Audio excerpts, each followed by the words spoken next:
Hi YouTube. If you are anyone like in my family shooting a lot of videos or taking a lot of pictures, you're probably maxing out the storage space on your phone. And that means taking your phone to a laptop and transferring over to all that content to a separate device or maybe your computer itself. So if you have that kind of an issue or you tend to need backup, then I have I think a good solution for you with this video. So please watch it to the end. You might be interested in something like this, if not this brand, maybe something else, but very similar device. So this one is actually a YSeaWolf. It's a made in China device, but it does what it says it will do, and we'll look at the details shortly here. It's an iPhone flash drive, but it's actually more than that. So we'll take a look at what this contains and how to actually use it. So if I open the box here, in the main, here's the main unit itself. But besides the main unit, which we will see in a second, there are these couple of cards. On here, it says you can get an extra free if you email them, which is more like a lottery. And you also have this little installation or user guide, and it has a bunch of information. We'll take a look at this momentarily as well. But if I go into the main unit itself, obviously it's a USB device, so it's going to be fairly small, but it has a trick up its sleeve. So if I put the box aside for a second, this is the main unit, and then it also has this little adapter that comes with it, which is really neat that they do that. On the device, this is 128 GB. YSeaWolf makes this in multiple other storage capacities. I believe there's a 256 GB version available, and so forth. And it comes in different colors as well. This one, I think, is some kind of a rose gold type, pinkish type color. But anyway, what I really liked about this was how versatile it is in terms of its ability to connect to a variety of devices. For example, I am an iPhone user, and I have iPads, of course, and for that, I need this Lightning port to be able to connect to my device, and I can use it that way. But on the other hand, if you just toggle it on the other side here, it has this USB device on the other end. So this you can use to connect to a laptop or anything that accepts this USB device, and you can transfer content from that, using that feature. And what's hidden here is actually a micro USB device. So if I were to hold this and simply unhook it or unhinge it, as you can see, it now exposes a micro USB, inside, and I can click it back in, and now it turns into USB. So right here, you have three different types of, support on the main unit itself. But because you also have a lot of devices that accept micro USB-C, or USB-C, and so therefore they gave us this adapter, which basically goes into the USB side of it, and then you can basically connect it to any device that accepts a USB-C. So that's the device itself. It's made relatively well, but for $15, I wouldn't call it a very high-end device in terms of its, not in terms of its functionality, but more in terms of its build quality. For example, I was trying to connect this to my wife's Android device, and it does go in, but it's not super smooth in terms of how smoothly it goes in into the port on the phone. So it's, I have to really push a little hard. Initially, I was wondering if I will break the pin inside on the phone, but it doesn't do that. It's just a very, very snug fit. So you have to, push this in, and then it kind of goes in. But That's the only thing that I noticed with the with the micro USB. You have to push it a little bit harder than you would normally would, and that's something to be aware of. But obviously, with the Lightning port, it's really smooth. It goes in just like you would expect. So let's see how this actually works. But before I show this, I want to also show you this little card because it has some good information here.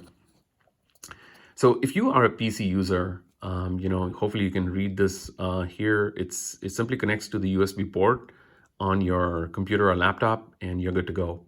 If you're an iOS user like I am, the moment you put this device into your iPhone or your iPad, it's going to prompt you to install the YDisk app, and that process is actually very, very smooth. Had zero issues trying it on multiple devices.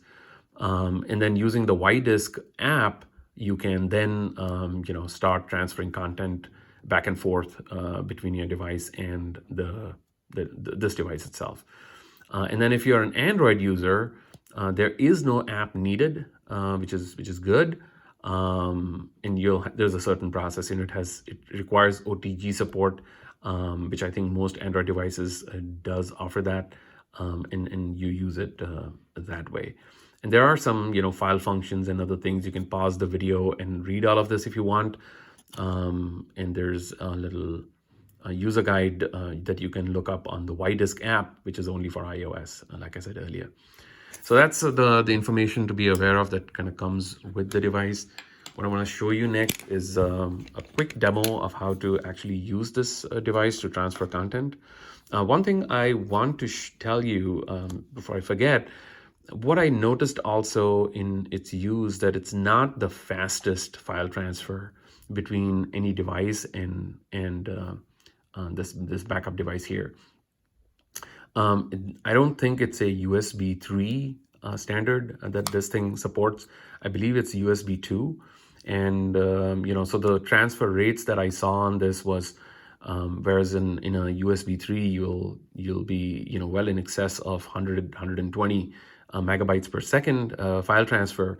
With this, you will see about 15 to 16 megabytes per second file transfer, which if you are not pressed for time is perfectly fine. I mean, I transferred, about 5-6 videos, and that was about 20 gigs of data. It took me like, maybe 15-20 minutes to transfer that much. So if you are, doing a lot, then you can just, plug this in, leave it overnight, and it'll transfer it over. So that's something to be aware of. It's not the fastest file transfer with this device, but it does transfer. So, functionality wise, like I said, it's not a problem. There are some, points to be aware of. So I wanted to share that with you. So now let's actually try to transfer some content on this phone. And like I said, on the Lightning port, it goes in real smooth, no issues there. So, the moment the first time you install it, it's actually going to give you a different prompt to actually install the YDisk app, which I've already done on this phone. And that process is super smooth, no issues there. But every time you do this, it's going to say, it wants to communicate with the flash drive, and you can say you're allowing that. And so here you can say, I confirm. And so if I want to transfer some, well, before I do that, let me just give you a quick tour of the app itself. So here you can see, it gives you access to what's on the USB device. So we are on the YDisk app, by the way. So it gives you access to the USB device or the internal storage on your phone. And if at the bottom, it gives you these 4 options. So you can see all your content either on the phone or this backup device, or you can go to File Explorer mode, and then it will show you, what's on either devices. And then it really has this nice, feature called backup. And what it does, it basically allows you to transfer content between this device and your USB device. And so that's the backup contacts, recover contacts, and export photos. So you can use it for backup purposes, obviously, but like I said, speed-wise, it's not going to be the fastest. And then it also has the settings key at the bottom. And here it's going to show you, how much space you have available on the device. And then, what kind of content is out there. So some good statistics to look at over here. I also like the fact that they give you this functional instructions. So if you have questions about how to do what, there's a quick, tutorial about, questions like this that you can look through. And then it has, other information like you see with a lot of other apps. It looks like there's an encryption option as well. So you could actually encrypt, apparently. I have not tried this, but obviously it's there. So I'm assuming it works. Okay, so that's as far as the app itself is concerned. So now let's try to actually transfer an image. So what I need to do now is to click on this button here, go into select mode. And what I can do is basically select a image. And then as I do that, I can click on this button at the bottom. And when I click on that, it says copy to USB. So if I do that, it now is going to transfer that file over. So if I go to File Explorer now, and I go to the USB and go to My Photos, you can see it has transferred it to, onto the device. So I have the file, the picture that I wanted to transfer from the phone on the device now. It has this little red thing that glows. I don't know if you can, you can probably see it. So it glows every time there is a data connection available. Otherwise, that red thing doesn't glow. So that's a good feature too. So you have a easy way to see if it's actually talking to your phone or not.